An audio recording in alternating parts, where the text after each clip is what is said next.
To start one F&B business, you have to be very persistent, resilient, and you must have very, very strong determinations.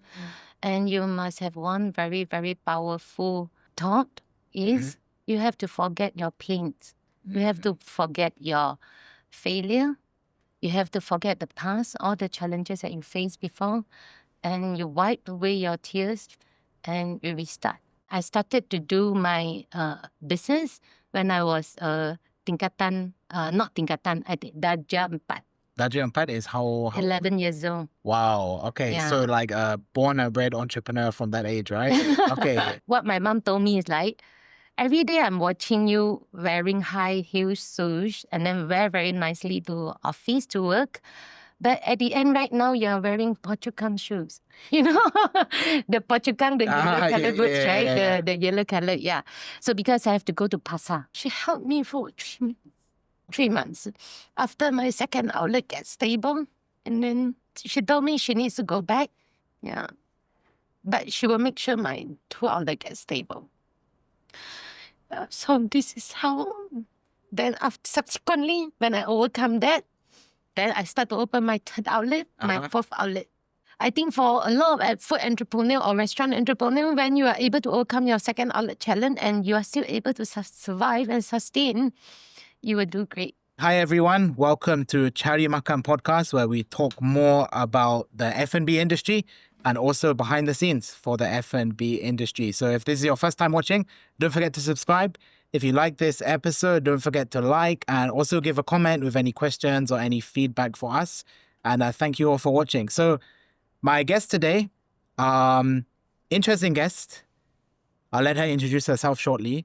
And I'm not just saying this because you're here today, but actually CEO of one of my favorite coffee brands, HWC. So I'm not just saying it because you're here. It's actually one of the coffees I personally drink. If I'm going around, I'd always try to find it. Thank you. So welcome, Zenda, for coming on. Maybe you could just introduce yourself a bit for the guests. Yes, I'm Zenda Ng. I'm CEO of HWC Coffee.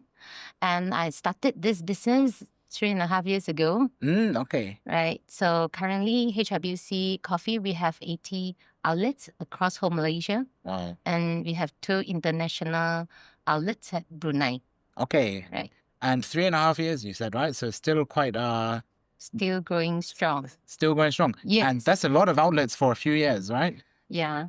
So what's like your background before HWC? Was it in F&B as well? Or how did you get into HWC specifically? That's going to be a very, very long story. Okay, I'm ready. I've got my coffee, so we can listen to the story.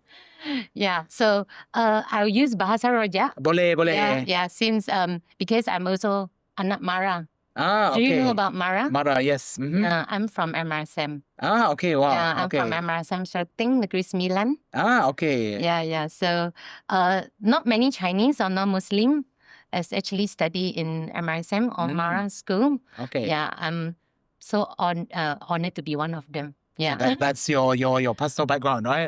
Okay. Yeah. When I enter into F&B industry, actually, in fact, it's more than 18 years ago. Oh, wow. More than 18 years. I started my own business 18 years ago in Halal F&B industry. Okay. Yeah. Then I'm from Taiping. Okay. I'm from Taiping, and then not from a very well-to-do family. Then I have to work a lot. And I started to do my business when I was not tingkatan, I think Darjah 4. Darjah 4 is how 11 years old. Wow. Okay. Yeah. So like a born and bred entrepreneur from that age, right? Okay. So Yeah. what were you doing? That time when I was at 11 years old age, then I start to become reseller because I'm unable to produce anything on my own. So I'll become reseller for cookies. Okay. So I will buy some cookies from those moms that they make cookies at home. Then I will use the only transport I have is a bicycle. Okay. Wow. So I'll carry all the biscuits, and then together with my bicycle, then I'll knock on every single door that's surrounding my neighborhood. Okay. Then I'll try to sell the biscuit. And when I was at age of 11. Wow. Then I started my own business by producing my cookies. Okay. When I was at the age of tingkatan 1, which is 11, 12, 13 years old. 13 years old. Wow. Okay. I start to make cookies at home. Mhm. I get recipes from my auntie. Okay. And then I will employ all my cousins. They all actually all quite small. I hired them. So I make the dough. I make the Okay. dough, and then they will help me to, using the mold to start to make the cookies. Okay. And they will put inside the oven to bake. Wow. Then that time, I start to grow my business even bigger. Okay. I start to go to Pasar Pagi. Okay. Semalam, I bring my own tables and then I go and display. Wow. And I sell to public. I start to sell to public. This is how I started my entrepreneurship. Then after that, when because I'm not from a well-to-do family, so I have to work a lot. Then my mom also, she cooks for what we call the term like catering service, but it's like using the tiffin, the tiffin. Yes, like the one you stuck up, right? Yeah. So I start to help my mom to cook at home, and then I would deliver to those neighbors that order from us. So that time I start to learn how to cook from my mom. I see. Yeah. So this is how I started into kind of like not so related F&B business, but I start to get into F&B. Right. And it's quite interesting, right? Because when you started, it was just distributing someone else's cookies. Then it sort of grew to making your own, right? Yes. So it's kind of, it's that journey when, like you said, when you started to employ like your cousins, everything. Like, now it starts to look like a business, right? Yes. You've got people working. You have to go like to the Pasar and like sell and everything. Yeah. So what was the, I guess, transition from that sort of home-based business into like, I mean, obviously what you have now? All right. So then I will move on to my after Mara. So when I was Form 3, at the age of 16, then I went to MRSM setting because I know this is fully subsidized by government. Okay. This is, you get scholarship. So I don't have to pay anything for the school, even the meal, because it's a boarding school. Okay. Right. So then I went into Mara for my Form 4 and Form 5. Then after Form 5, then again, I have to face the reality. I have to come back and find because I love to study as well. I like study. So I actually went to Singapore. Okay. Pursue my study. Okay. My diploma. That was in what topic was that? Diploma is in business. In business. Okay. Yeah, I tell you a secret. My ambition is to become a doctor. Medical doctor. Wow, okay. But because I have to study part-time, so I cannot pursue doctor medical degree. I see, okay. Yeah. So I went to Singapore, then I study part-time. I work full-time. Okay. Yeah. So time and a half, right? Yes. Work full-time, study part-time, right? Yes. Okay. So I start to work a lot. I start to... in the morning, I was working for quite a very famous company. It's called New Zealand Milk. Okay. Yeah, New Zealand Milk. Yeah. So their products, their brands are like Fern Leaf and yes. Yeah, that kind of product. But I was just a sales coordinator at the time. Okay. Yeah. So I study at night, but because it's on part-time basis, so I don't really have to study every day. So then I started to venture into another F&B journey. I started to work a lot. Okay. So I even work for 5-star hotel, the restaurants inside the 5-star hotel. I even work at food court. Singapore, there are a lot of food court. Yes. Yeah, I work at food court. Then I work in different kind of different dishes or cuisine. Yeah, I cook Western food. Then I cook Japanese food, different type of food. Yeah, this is my another journey in Singapore. Okay. But because I want to pursue my degree, right? So I wanted to go overseas. Okay. Then I pursue my study. I went to Australia. Okay. Okay, that time is different story. I have to study full time because I'm under student visa. Then I have to work part-time. So it switched the other way, yeah, right? switch the other way. Then for students, like overseas students, we also have to work, F&B or restaurants is one of our top options. Yes, exactly. To work. So I start to work a lot. I cook noodle for students. I work in an Asian noodle bar. Yeah, this is how I started F&B business. So after I graduated, I came back. Okay. I came back, I worked in Singapore. Like I worked in New Zealand before. Then after I continue my, my employee journey. So I work in DKSH. Okay, wow. Yeah, because that time New Zealand actually appointed this DKSH as one of their distributor. I see. So actually I work in DKSH. Then I'm handling New Zealand milk brands. Okay. Okay, this is how I started. Then after that, I told myself I have to come back to Malaysia before 30 years old because I Okay. want to start my own business.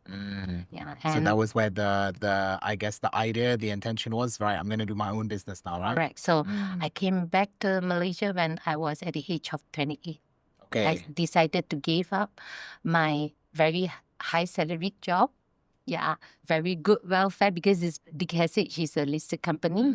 I get to travel around to many countries because of my job nature. Then, and I decided to come back and I started my first restaurant business. Okay. How was it though, I guess, to go from, like you said, like that sort of nice salary, nice corporate job to then say, no, I'm going to do my own business? It must be quite like a shock, right? A change, right?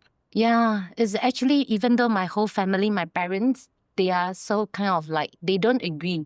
Yeah, so because what my mom told me is like, every day I'm watching you wearing high heel shoes and then wear very nicely to office to work.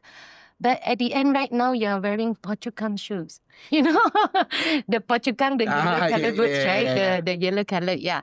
So because I have to go to Pasar, I have to wake up every morning 4 o'clock in the morning. I have to go to Pudu to buy the vegetables and all the necessary on my own. For your restaurant, right? For my restaurants, yeah. This is so tough.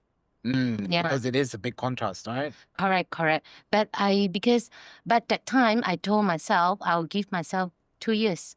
If I couldn't make it in 2 years, I'll go back to Singapore. So that was the backup plan, the plan B, Right. right? Yeah. I'll go back to Singapore because my previous company, they actually referred me to work in DKSH Malaysia instead of, because they know I'm coming back to Malaysia. So there was an option there if things didn't work out, right? Yeah. So when you started your first restaurant, what was the restaurant concept? What was the food? Definitely have to be Halal-Certified. Okay. Because I got a lot of Malay friends. Because I study in Mara too. Yes. So I got so many Malay friends. I was hoping that I can have my restaurant can be one gathering spot for everyone together. Okay. Yeah. So I started with my first halal restaurants. Okay. Yeah, and then selling all the Malaysian local food. Okay. So like what sort of food? Wonton mee. Okay. Wonton mee. Kaisi hor fun, chicken noodle okay, soup, yes, curry mee, Nasi Lemak. Or the traditional Malaysian ones, right? Yes, correct. And then how did that restaurant work out? Like you said you gave yourself 2 years. Over those 2 years, did it work out, or what was the journey for that restaurant? Okay.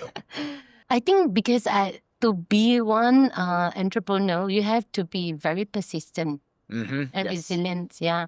So I've gone through a lot of obstacles and challenges because, to be frank, I only have I started my first restaurant using 70,000 ringgit. That was the capital, right? Capital 70,000, including renovation deposit. Wow. Buying equipment. Okay. Everything, yeah, is 70,000, and because I need to get salary on my own, so I only take a few thousand as compared to my previous salary in Singapore. I was getting so highly paid. Then, but I think because of the determination, I wanted to do that. Then I started when my first outlet getting stable, because it's very easy to manage one outlet. Because you will go down to the ground. Because you're there, the boss, right? the boss is there. We will take care of everything. We will take care of customers. So then I get, ambitious. I want to open my second outlet. Yeah, that's the time that in my journey, I experienced another F&B journey. I experienced another phase. Like when you want to open the second outlet, that's a tougher journey we have to go through. Because when you have another outlet, you can't be the one who manage one outlet. You have to stay away from the two outlets. Yes, you have to step back, right? Yeah, you have to stay back. And then you have to make sure that both can be covered. Mm-hmm. Yeah. So that's the more challenging part. So when I want to start my second outlet, I start to hire people. Mm-hmm. I get one location, started with renovation, and I started to hire people. Then I started to train my cashier, my chef, everything in one. Currently the outlet is running. Mm-hmm. Just I think about 2 weeks before my new outlet opening, they resigned. No. No. 2 weeks before, 2 really? weeks before, yeah. I was like so helpless that time. I was so helpless. And because I couldn't get someone, because that time because we only have one outlet, all the SOP, all the system is not well set up. So in order for me to train another person, it needs longer than 2 weeks. 2 weeks is not enough, right? Right, Oh, no. right. So I was so helpless. But I think what we say, like the Tuhan really take care of me. Someone was smiling on you or something, I right? think someone is really taking care of me. So I was so helpless. And then I started to call my friends and then ask my friend to help. Then so one of my friend, when I call her, I was like telling my friend, she's an engineer. She's an engineer. Then I call her and say, what are you doing? You say, oh, I'm doing nothing at home. Why? You do nothing? Are you jobless? And then she said, yeah, I'm jobless. How you know? I was like, can you help me, please? That perfect alignment, right? Like she was Yeah. there, right? I was like, please come and help me. I seriously need help. Then my friend, she was an engineer and then she worked in Penang at time.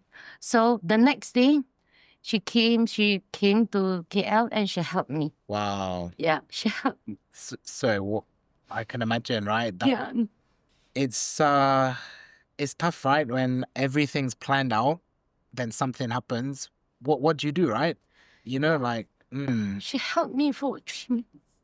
Wow. 3 months. After my second outlet gets stable, and then she told me she needs to go back. Yeah. But she will make sure my 2 outlet gets stable. So this is how. Then subsequently, when I overcome that, then I start to open my 3rd outlet, my 4th outlet. Yeah, Wow. because when you are able to overcome. Sorry, I won't get a tissue, right? Yeah, sorry. Thank you. It's okay. Yeah, so because you have managed to overcome your second outlet challenge, I think for a lot of food entrepreneur or restaurant entrepreneur, when you are able to overcome your second outlet challenge and you are still able to survive and sustain, you will do great. Yeah. So I started to open my 3rd, my 4th outlet, and my 5th outlet until MCO hit me again. Oh man. Yeah. And I imagine that's a whole other story, right? Yeah. I think that's the thing, right? People always see business when you're at the top, right? Yes. They don't know the journey there's so many moments like this where things happen. What can you do about it, right? It's you either give up or you make it work, right? And I mean, I'm sure maybe you've seen as well, you have a choice. If you got to make it work, you got to make it work. You got to find a way, right? Yes. So I started to open because that time I'm also kind of a lack of resources. I do not know a lot of people in Malaysia because I study in Singapore. Then I went to Australia. Then I came back to KL. I do not really know a lot of people in KL. So I only managed to get some financing from bank, right, to start my own, to keep on expanding. I started my 3rd outlet, 4th outlet, 5th outlet, and I set up my central kitchen. So when I set up my central kitchen, it's kind of like quite challenging for us as well because to me, central kitchen is one cost center. Yes. Yeah, because central kitchen produces all the materials or all the rempah, all the ingredients to supply to my to the outlet. Right? So I have my central kitchen when I open my I already have the outlet. I'm planning to open my 4th outlet. So it was kind of quite struggle whether should I venture, have one central kitchen by itself. But at the end, I think this is one stage I have to go through. So it's like that next level, right? Correct. So I started to have central kitchen, and at the same time, I also kind of like not so diversified, but I ventured into catering business. Okay. Yeah, so my central kitchen, beside supplying raw materials or the ingredients to my outlets, so we get corporate catering as well because we are Halal-Certified. Yeah, so this is how I started. And then I guess as well, like you said, normally the central kitchen would be a cost, right? Correct. But if yeah. you can add on the catering, now at least there's some revenue at the central kitchen, right? Yeah, correct. Yeah. This is how it made me survive until now because of the MCO. And then I guess during MCO, catering did well, was it, compared to the outlets? Yeah, no, because that time we have two main revenue stream for my F&B business. One is the outlets and another one is the catering business. So, but most of my outlets, actually all my outlet, I open inside the office building. Okay. Yeah, because that time when I started my first restaurants, I thought to open inside office building is kind of like more lesser risk. Lesser risk because I don't have and I don't need branding to compete with those big brands in the market.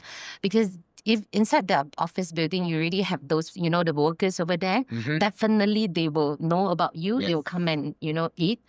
Then so subsequently all my restaurants are actually open inside office building, not inside mall and not along the shop. That was your strategy, right? The Yeah, office correct. building, right? So when MCO hit us in 2019, 2019, early end of 2019. Yes. Then not many people working right now inside office building, and actually for corporate function, corporate catering also everything have to stop, right? Oh no. Yeah, so that time was like very challenging for me. Is another very big obstacle in my life I have to go through. Then I slowly close down and sell off my outlet. Okay. Yeah, can you imagine that when I sell my right. outlets, I have to sell like, you buy this outlet, you get this outlet for free. Buy one, free one. Bundle deal. No. Yeah. So I start to sell my outlets. But because during MCO, it was like, you have to sell a very cheap. Yes, right. Because the market, right? I sell my outlets, I think if I'm not mistaken, I sell around 50,000 for 2 outlets. Buy one, free one. Everything, including deposit. But that's the thing, right? You have to Yeah. Because then you have to survive. Yes. You have to survive. Because I have a lot of I'm so glad that I have a lot of workers. They are very loyal to me because, I used to work in Singapore. Everything have to be followed by book. So all my foreign workers, my workers from Indonesia or from Myanmar, they are all legalized. I legalized them. They are all legal workers. I apply permit. I apply everything. Doing everything proper, right? So that time, they actually back on. They don't want to go back to their countries. They want to stay in Malaysia because their country is also very difficult. So you have to support them, right? I have to support them because then I got no choice. Then I close down all my outlet or completely close down because I cannot sustain. Even though that time, we are still allowed to open for delivery, for Grab and FoodPreneur, that kind of services. But because all my outlets are inside office building, so surrounding that radius, the 5 kilometer or 10 kilometer is still office tower. So there's no audience. Yeah, it's not residential area. So we are unable to make it as well. So I close down all my outlets and then luckily I still have one central kitchen. That's another part that while I talk to you, I'll start to tears. Okay, I really appreciate the candid sharing. It sounds like a challenging journey. Yeah. I mean, maybe there's people watching this who are maybe going through some challenges or they're on that journey themselves. What sort of advice would you give? Or maybe if you could go back in time and give yourself advice, knowing the journey you went through, what advice would you give to people who are going through those challenges? To start one F&B business, you have to be very persistent, resilient, and you must have very, very strong determinations, and you must have one very, very powerful thought is you have to forget your pains. You have to forget your failure. You have to forget the past, all the challenges that you faced before, and you wipe away your tears and you restart. You push through, right? Right. Yeah, correct. And also another piece of advice for those that wanted to start their own F&B business, leadership is very important. Yeah, people is very important. We have to learn to accept all our staff, their strength, their weaknesses, their mistake. Yeah, their different behaviors. You have to accept it. Yes. Then you can work together as a team. Mhm. Yeah. I mean, that's what leadership is, right? Is understanding how to work with the team, right? Yes, yes. Like you said, accept the strengths and weaknesses, because not everyone's going to be the same like us, right? Correct. So I haven't touched on HWC Coffee No, yet. I was going to say, right? So we've heard the story from the cookies to the working in the food court in Singapore, the restaurant. Where does HWC come into this? This is the... So during the MCO time, I see. HWC Coffee. Okay. Yeah. So like I said just now, I still maintain my central kitchen, and then all my staff, I started to venture into one business. It's called Nasi Lemak distribution. The triangle yes, Nasi Lemak yes, distribution. Yeah. That time I was selling at RM1.30. Okay. Then because that time I was thinking, when food delivery service at FoodPreneur, they are getting very, very good business during lunchtime and dinner, Yes. but not breakfast. So I was trying to find something that affordable, because at times everyone is so tough during MCO. So something that people can eat, all races they like, and it's affordable. So I start to sell Nasi Lemak at RM1.30 per packet. This is how I maintain my team, and I keep my business going on Nasi Lemak, and we are selling RM1.30, which is very good very, price, very right? cheap. Yeah, It's very and we affordable. deliver to, we deliver to everyone that order from us through WhatsApp. You order from me, 10 packet, I'll deliver to your house. It's only RM13. Wow. Yeah, this is how to keep my business going, and I maintain all my stuff. So until my current HWC founder approached me in year 2021. He approached me to start HWC Coffee, Okay. because he wanted to have that time he called me. He said, I want to start coffee business, and you are the only one that I thought I can trust. Yeah, so that time I only asked my partners, can I have one requirement? I need to keep all my stuff, Okay. my existing stuff. That's the reason. Then every one of them, their salary have to go back to the original pay. That's my requirement, because they have to go to pay cut during the MCO time, all my stuff. So then my partner agreed. Okay, great. Yeah, he agreed. So right now under my group, HWC is only one of the brand. I have another brand called Catering. Okay. Yeah, this is the previous business that I started. With the catering, the Nasi Lemak, that thing. Correct. Okay. We are still doing it right now. Oh, still doing it Still now. doing it. Okay. I think one thing it definitely says is, you mentioned looking after the team.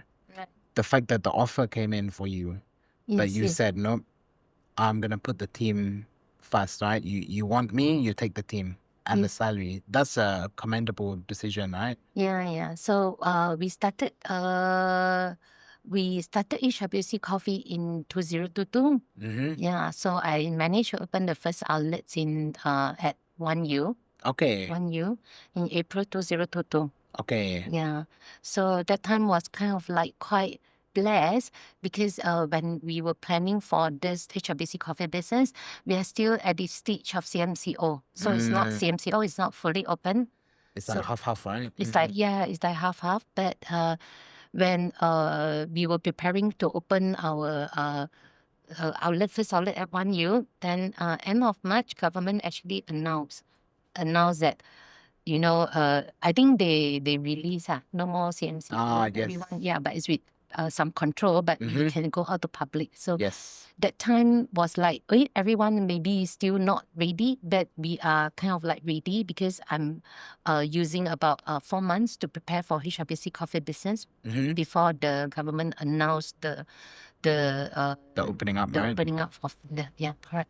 Do you think the timing helped? Because when you guys opened, everything else opened, it helped with customers. Did you see like a boom, or how was the launch of that first outlet? That time is still quite tough, because a lot of people are still very concerned, because it's not fully, because some other countries in another part of the world is not fully recovered yet from, so it's still very tough. But we managed to open 15 outlets within 9 months. Oh wow, which is fast growth, right? Yeah, then subsequently we opened another 35 outlets in the second year. Okay. Yeah. So I mean that's quite considerable growth, right, in the first 2 years. Yeah. Because I think one of the factors that helped us is also, I think maybe most of us will feel the same thing. After MCO or after the COVID, a lot of people start to appreciate our life, start to get concerned, everything that we consume. You want a quality life, even though for coffee also the same, because they want something that's more quality. Like you will never know what will happen. Understand? So so when we introduce specialty coffee, then people start to, wow, actually I can appreciate, I can drink a cup of good coffee. Yes, I can enjoy it. Yeah, Right? yeah. And I mean, I'll personally comment, not just because you're here, out of all like the coffee chains, I find HWC really like kena with my taste, partly because it's got that specialty taste. Yes, because of the beans that we use. So what makes you guys different to other coffee brands on the market? For HWC Coffee, we are number one Halal-Certified specialty coffee brands in Malaysia, and we are strongly focusing on subscription model. Ah, okay. So specialty coffee bean is our product, and our business model is subscriptions. Which is subscriptions to the coffee, is it? How does that work? We have an ad, and Okay. then you can become our coffee hunter. Coffee hunter is the name of our subscription. Okay. Yeah, have you heard about coffee? You know what, right? I drink so much HWC, but I don't actually have the app, so I must have missed out on a lot of points or a lot of deals, right? Okay. Yeah, we are still working hard on that. Yeah. So the subscription, basically, after you become our coffee subscribers, and then you just have to, we have 3 different packages. Okay. One is the 9 ringgit 90 cent package, whereby you can get 1 cup of coffee for free. Okay. Yeah, you can purchase the coffee. You can get the free coffee for 14 ringgit and 90 cents. Okay. So basically, you pay 9 ringgit 90 cents, you will get 1 cup of coffee for free. You pay 49 ringgit, you will get 6 cup of coffee for free. So it works out the savings, right? And we have another premium package, is 199. Okay. You will get 25 cups of coffee for free. Wow. I need to subscribe because I spend so much at the coffee, but I never knew about this, right? Okay. Yeah. So would you say that's one way you differentiate yourself in the market is the coffee subscription, right? Yes. Okay, looking back on your F&B experience, right? The market's changed a lot since you started. What are some big changes you see now with the F&B market in general versus maybe when you first started your restaurant years ago? AI. AI, okay. Specifically AI? Yeah, everything is like talking about AI. Yeah, so even though right now the design work, we use AI. Yes. When we're finding location to expand our outlet, we use AI. Okay, wow. That's quite creative, right? Yeah. So a lot of things that we need to, even though for the customers, we have CDP, and then this is how to help us to analyze our customer behavior.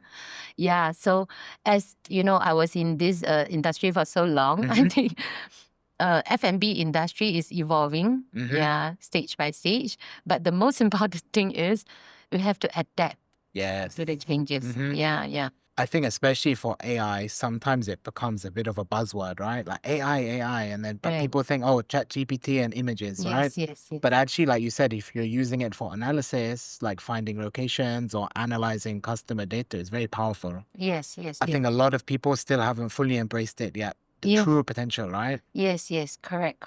So this is something that I think all the F&B entrepreneur or even all the businesses, anyone that you want to start your business, this is a must learn. You know, something that this is so powerful, and you have to learn and adapt. Yes. Yeah. Like you said, you have to adapt, right? When things change, when things happen, right? You can't rely on the old way of doing things, right? Yes. What do you think the biggest challenge for the F&B industry is now? Competition. Okay. Actually, a lot of people asking me, why coffee business is so competitive and you still venture into coffee industry?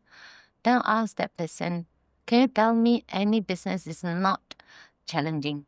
Can you tell me any businesses that is lack of competition? And any businesses that you think is sure win? Yeah, every businesses is the same. It's not only coffee industry. It's not only F&B industry. It's part of the package, right? Yeah. So just that, like I see, business world is evolving. So right now, a lot of people say there are a lot of China F&B brands are coming into Malaysia. So we have to learn how to survive or fight. Yeah, for me, to do a business is not to compete You know, it's not about competition. It's not to compete that how fast you grow. It's how can you grow steadily and healthily. And most importantly, survive, right? Correct. Survive. I think there's one quote from I can't remember who, where it says the first rule is don't die, right?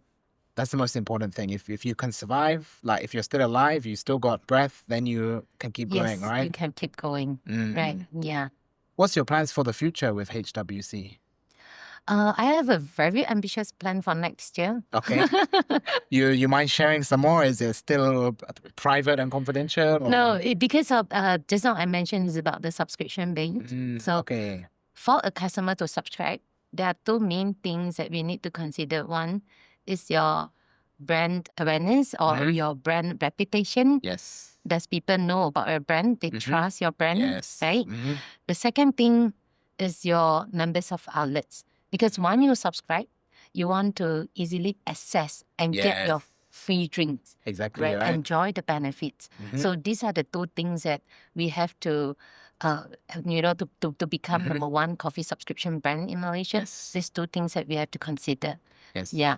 So the next year we are going to open more outlets for Okay. people to easily access, and then for our coffee subscribers, you can easily get their cup of specialty coffee. Yes. Right.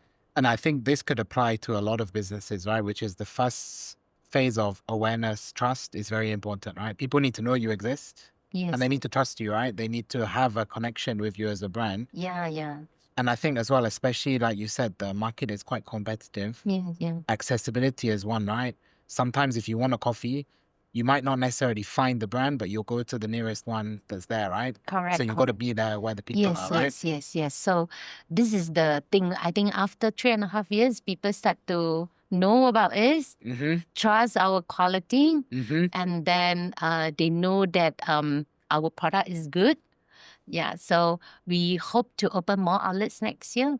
Yeah, so that our coffee hunters, they can get a cup of coffee easily. And we just introduced this Panama Geisha. Okay. Yes, I've seen this one, right? This Panama Geisha. And then Geisha beans is a very premium beans in the market. Yeah, so, and we are going to introduce more Geisha beans to the market next year. And I guess that's part of how you differentiate yourself, which is the specialty coffee, right? Yes. Yeah. So it's really for people that appreciate coffee. Coffee is not just copy, right? Yeah. It's for the coffee lovers, right? Yes. Okay. What about for the catering business? What's the plans for that? Actually, for my catering business, this is currently one business that we don't have to put so much effort, because this is like when you have needs, corporate needs, they need to look for catering, and we have been in the market for 18 years. A lot of people, they get to know us, and then they will find us. Understand? So we don't have to do much on the marketing services, but only one thing challenge that I have to, if I want to grow this catering business, I need to think how to venture into other states, other part of Malaysia, because right now we are only concentrating on Klang Valley. Understand? Yeah, so I have to expand the back end of my central kitchen. Yeah, this is another thing that I need to really go and strategize.